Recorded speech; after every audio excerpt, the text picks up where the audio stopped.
Hello बच्चों, welcome to commerce class. आज हम पढ़ेंगे डेप्रिसिएशन में न्यू मेथड बीमा पत्र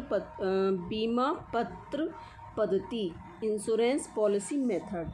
तो देखिए इसमें क्या कहा गया है। इस पद्धति के अनुसार संपत्ति की मूल लागत अथवा उसके प्रतिस्थापन मूल्य के बराबर उसके जीवन काल के लिए एक बीमा पत्र ले लिया जाता है। यानी जितनी भी आपकी असेस्ड होगी उसकी मूल लागत के बराबर और उसकी प्रतिस्थापन मतलब रिप्लेस वैल्यू के बराबर एक हम क्या कर ले लेते हैं कि इंश्योरेंस पॉलिसी ले लेते हैं, जिसके लिए एक निश्चित रकम प्रतिवर्ष बीमा कंपनी को प्रीमियम के रूप में देनी पड़ती है। सपोज़ कीजिए कि एक असेस्ड जो है वो 1 लाख रुपए की है, तो हम कितना 1,000 रुपये महीना या 5,000 रुपये महीना या 10,000 रुपये महीने का हमने 1 लाख रुपए की पॉलिसी ले ली और हम प्रीमियम के रूप में पर मंथ हम उसके पैसे देते रहते हैं। तो वो हम 10,000 रुपये महीना भी ले सकते हैं, 5,000 रुपये महीना भी ले सकते हैं, वो हम अपनी सुविधा के अनुसार ले लेते हैं।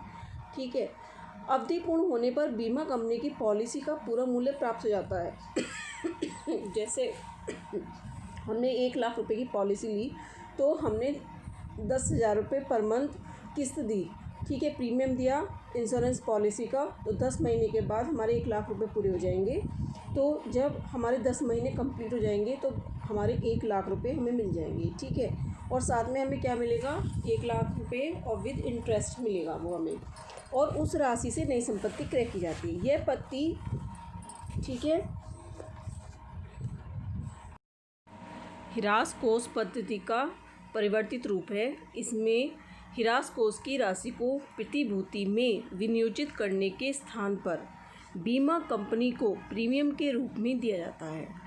ठीक है, तो देखिए अभी तक जो हमने डेप्रिसिएशन फंड मेथड या सिंकिंग फंड मेथड पढ़ा था उसमें हमने ये कहा था कि जितनी भी हमने उस मेथड में ये पढ़ा था कि हम हिरास की राशि को हर वर्ष उसको क्या कर देते थे, विनियोजित कर देते थे, और उस पर जो भी हमें इंटरेस्ट की राशि प्राप्त होती थी उस हिरास की राशि और प्लस इंटरेस्ट की राशि को फिर हम अगले साल उसको इन्वेस्ट कर देते थे।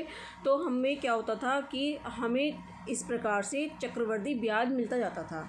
ठीक है, लास्ट में जितने साल के लिए भी जैसे 5 साल के लिए संपत्ति खाता हमें बनाना है तो 5वें वर्ष में हम उसको सेल कर देते थे, और जो चौथे वर्ष तक हम क्या करते थे उसको इन्वेस्ट करेंगे अमाउंट को और उस पर इंटरेस्ट लगाएंगे, लेकिन 5वें वर्ष हम उसको इन्वेस्ट नहीं करेंगे वरन सेल करेंगे।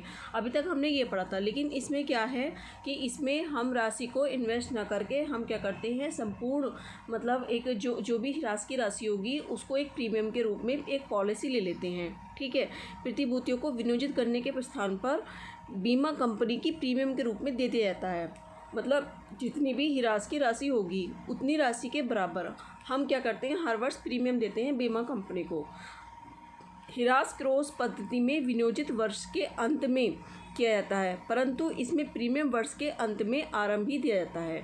मतलब जो हमारा सिंकिंग फंड मेथड होता है उसमें हम क्या करते हैं, सेल उसको लास्ट में करते हैं, लेकिन इसमें क्या होता है, विनियोजन इसमें क्या होता है, परंतु प्रीमियम वर्ष के आरंभ में ही स्टार्ट हो जाता है इसमें बीमा पत्र पद्धति में। ठीक है, इस पद्धति में हिरास कोष विनियोग खाता डेप्रिसिएशन फंड इन्वेस्टमेंट अकाउंट के स्थान पर डेप्रिसिएशन फंड पॉलिसी अकाउंट खोला जाता है।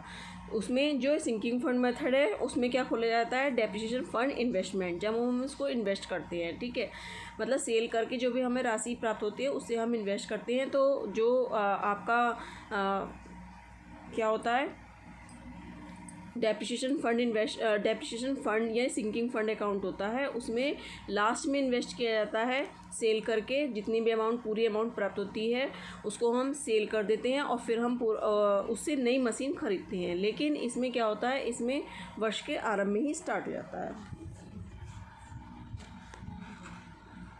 देखिए इंश्योरेंस पॉलिसी के गुण क्या हैं। यह पद्धति हिरास एवं प्रतिस्थापन की सरलतम पद्धति है।